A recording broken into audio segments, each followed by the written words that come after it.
and welcome to Motor News with me, Katie Newman.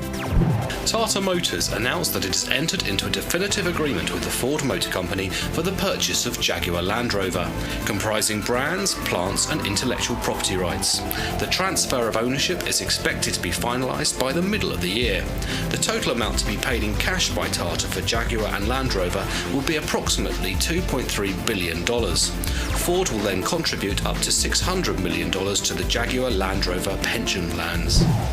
Jointly designed by Renault and Renault Sport Technologies, the new Laguna GT features 2-litre DCI 180 horsepower and 205 horsepower engines, returning 6.5 litres per 100 kilometres, equivalent to 172 grams of CO2 per kilometre. The new model is equipped with the active drive chassis with 4-wheel steering in order to improve manoeuvrability. It also offers a new generation of double lateral airbags for increased safety.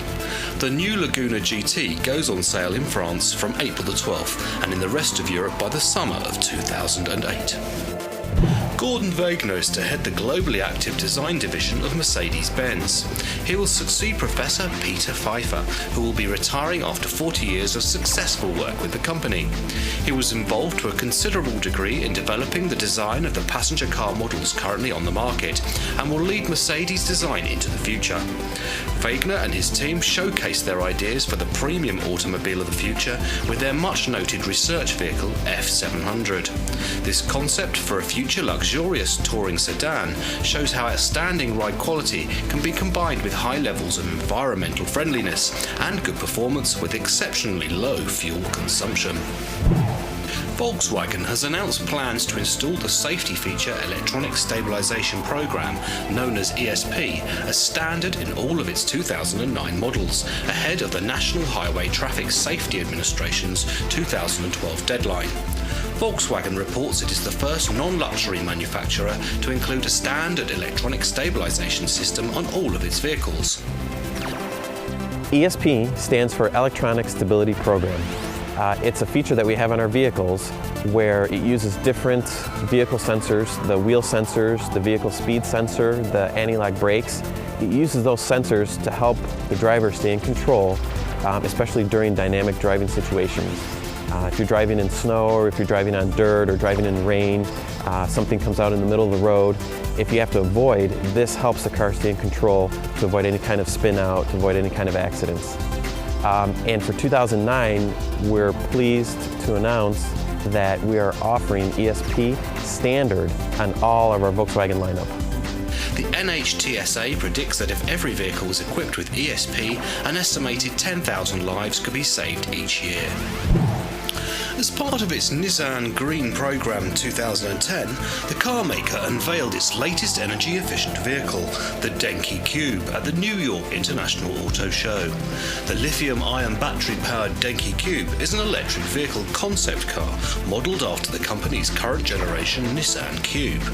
The primary difference between the current Cube and the concept version is the fuel source. The Denki features an electric motor with laminated lithium-ion batteries located under the floor and seats, while the current model includes a 1.3-litre inline 40-cylinder gasoline engine. This new battery technology, Nissan reports, is safer and provides twice the energy of a conventional cylindrical battery.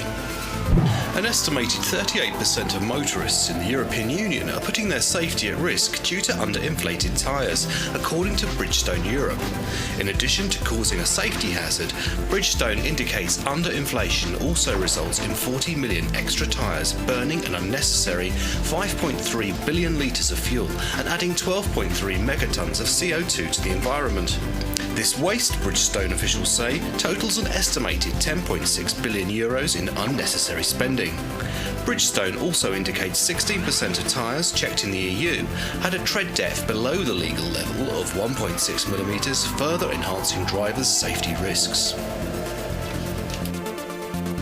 The purpose of this campaign was to educate motorists and to help reduce road deaths and road accidents across Europe.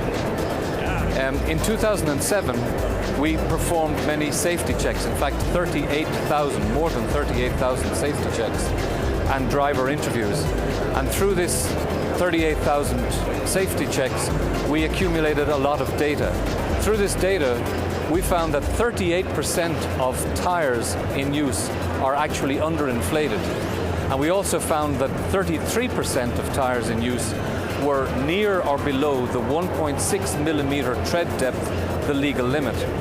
The second aspect is the effect on the environment. Underinflated tyres increase the rolling resistance of a car. This means that it burns more fuel, creates more CO2 emissions. Through our 2007 data, we found that 5.3 billion litres of fuel is being burnt unnecessarily in Europe. And this is a huge amount, and this indeed turns out to be 12.3 megatons of CO2 emissions. So that's it. We'll be back with all the latest motor news next week.